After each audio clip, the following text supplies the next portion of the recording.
At first, nothing seems wrong. They still reply, they still show up, they still sound like themselves, and then, slowly, they don't. Messages get shorter, replies take longer, the tone changes, until one day there's nothing at all. No explanation, no goodbye. Just silence. And for the person left behind, that silence doesn't feel empty. It feels heavy, it feels personal. If you've ever been on the receiving end of that silence, your mind probably did what most minds do. You replay conversations, you search for mistakes, you ask yourself things like, what did I do wrong? When did things change? Was it something I said?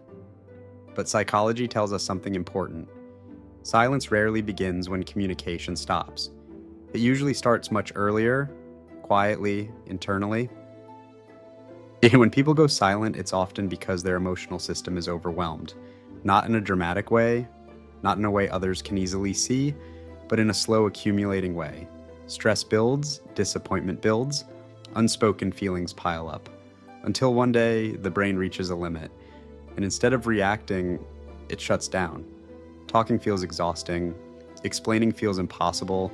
Silence feels like relief. We often hear about fight or flight, but there's another response people forget. Freeze. Freeze happens when emotions feel too complex, too risky, too painful to express. The nervous system decides it's safer to stop. So the person doesn't argue, they don't explain, they withdraw. Not because they don't care, but because caring has become too heavy. One of the most common reasons people go silent is emotional burnout. This often happens to people who have been strong for a long time. The listener, the supporter, the one who understands everyone else. From the outside, they seem stable. Inside, they're exhausted. They think things like, I don't have the energy to explain this again. I've already said how I feel. Nothing ever changes. So they stop talking, not loudly, not angrily, quietly. Another reason people go silent is fear, not fear of others, but fear of vulnerability.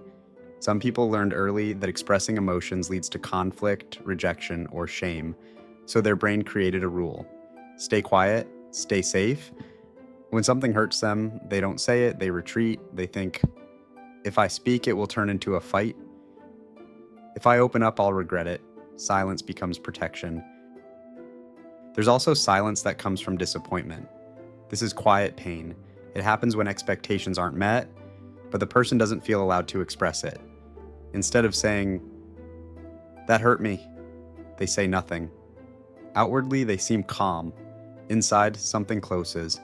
Silence feels safer than rejection. But over time, that silence creates distance. Not everyone processes emotions the same way. Some people talk to regulate, others need space. For them, silence is not avoidance, it's regulation. Their nervous system needs calm before words feel possible. Pressure makes shutdown worse, understanding creates safety. Sometimes silence isn't about anyone else, it's about identity. When people are questioning who they are, what they want, or where their life is going, they often become quieter. They're thinking, reevaluating, turning inward. This silence isn't rejection, it's transition. Silence is still communication. It communicates limits, overwhelm, unspoken needs. From the outside, silence looks like indifference. Inside, it often sounds like, I don't know how to explain this. I'm afraid of making things worse. Silence leaves room for assumptions, and assumptions are rarely kind. If someone goes silent, the healthiest response isn't chasing or demanding answers, it's grounded openness. Something simple. I'm here if you want to talk. No pressure. And if you are the one who went silent, ask yourself, what am I protecting myself from? What feels too heavy to say? Silence helped you survive, but connection helps you heal. Silence is not weakness, it's a signal that something feels unsafe, overwhelming, or unresolved. Understanding that won't erase the pain, but it can help you stop blaming yourself for something you may not have caused.